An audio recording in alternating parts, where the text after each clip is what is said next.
Sheriffy children, and different children have given us different things. I don't know now that you mention it. Kermit we have a bullet that was given to us also from the Sheriffys. Wow. So Beatrice ended up marrying one of your great uncles, right? Charlie Pepper. So some of the stuff is given to us by Beatrice's side, and some of the stuff is given to us. Now, you know, that's interesting. Now I don't know. I have to look. When you used to have it on display, it said Beatrice Pepper. And the park has a bunch of their furniture on display. Yeah. In the museum. Mm-hmm. So some of the Sheriffys are still around, and just what was it? I lectured the Sheriffys at the Holiday Inn just recently, and a whole bunch of them came. Wow. So I don't know if Beatrice's side was there too.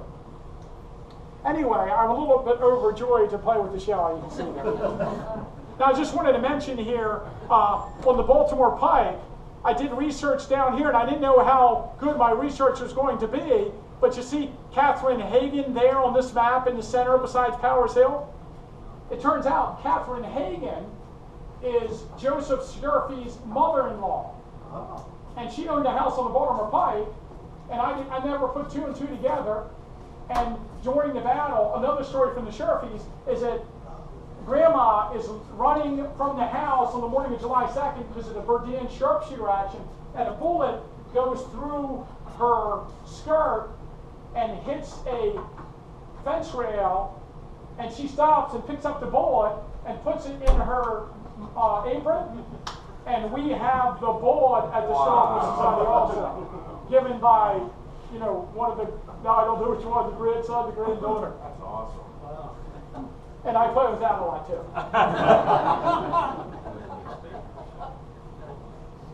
Of course, the Rose Farm is, you know, one of the more well-documented farms during the battle. The Rose House, from an 1880s photograph. And the park uses these early photographs to restore the property to its appearance. And this is John Rose. So, in case you're confused, John Rose lives there at the time of the battle, but the farm is actually owned by his brother, George Rose, who lives in Germantown near Philadelphia. And it's him whose family lives there with a tenant farmer and his family, William or John Ogden. I forget which one it is, William Ogden.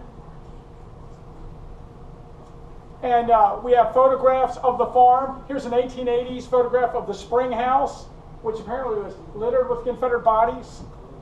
And it was on his farm that the photographs of the dead after the fighting were taken on the hill overlooking his farm. Undoubtedly, there are still dead on the battlefield. And here's a simple question since we're talking about the farms. If in the park, over the years, for whatever reason, doesn't really like to publicize this, I guess it's because they don't really want people to know the battlefield is still filled with soldiers who fought here. People might go looking for them, digging them up. But if you add up the number of men that we believe were killed in action during the battle, and you add up the number of people in various places that we know where they're buried, there's a difference of about 1,000.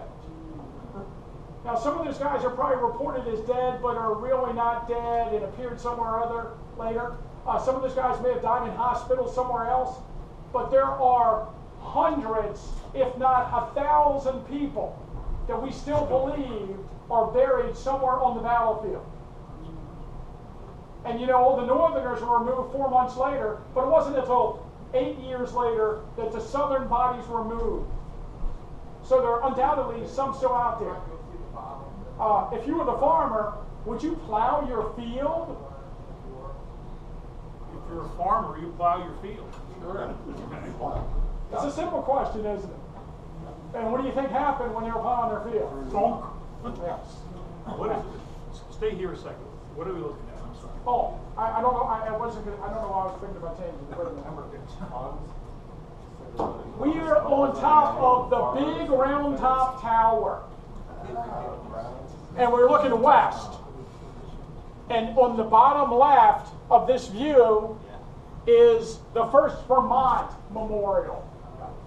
And we are looking down the hill where there are no trees towards the Slider Farm, and then the Bushman Farm, and And then up here on the ridge, I guess over here, is the Schneider farm. How open that is.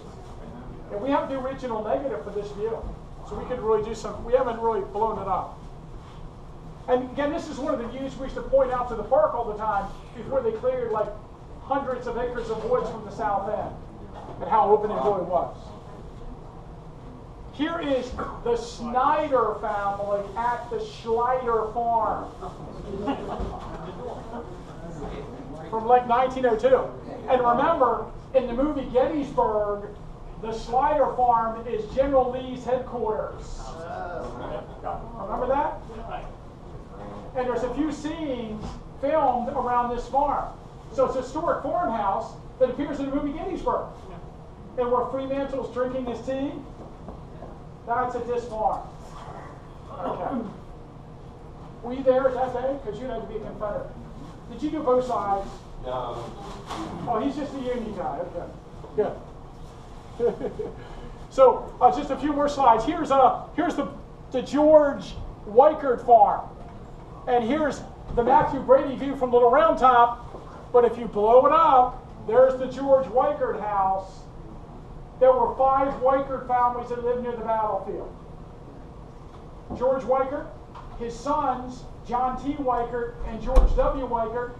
And then on the backside, and then he has another son, Jacob Weichert, on the backside. And then Jacob Weichert, the other Jacob Weichert, that the Hoffmans live in Weichert house. And Jacob Weichert that lives in the Hoffman house, he's not that closely related to George Weichert that lives in this house. I bet you, if we got them both together in the Civil War and asked them how they were related, they would not know. And I can't figure it out. Undoubtedly, they're all related, but not that closely. And here's a nice view from the top of Little Round Top, looking across the ball of the 91st Pennsylvania at the George W. Weichert house out below Devil's Den, which is commonly referred to as the Timbers house. Because after the war, James Timbers moved there, and he appears on the Warren map. That's why we call it the Timbers house. Here is this is Jerry's house. There's Jerry back here. Yeah. So since I didn't even think about the fact I was going to show your house. So this is Jacob Weichert that lives on the backside of Little Round Top, and according to Tilly Pierce, Stephen Weed dies in this house. Of course, at Tonytown Road, at the very beginning, I showed you a map with just numbers on it. And this is what I ended up doing with the Fry farm to the William Patterson farm, showing the people that lived there, including a colored resident, John Fisher. Now, Peter Fry owned that farm, but he lives on Baltimore Street at the time of the battle. A tenant farmer lives there, and we do not know the identity. But in 1865, that farm was purchased by Basil Biggs. And here is my photograph of Basil Biggs and his family in front of the Fry farm in the 1880s. And so it's one of the rare views. Of course, somehow the park got a hold of it, and they made it into a bubblegum card. What if I have a close-up? Yeah. Of course, Biggs is known as being a veterinarian at the time of the battle. At the time of the battle, he lived out near Marsh Creek on the farm now owned by Gabor Boren. He was a tenant out there. And then in 1865, he moved over here. He had some kind of relationship to the John Fisher that I just showed that lived just south of where he ended up moving. But I haven't been able to figure it out. Maybe related to his wife, Mary Jackson.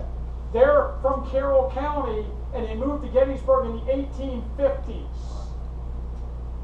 In his obituary, it says that he's associated with the Underground Railroad, which is probably true because he's a Quaker from Carroll County.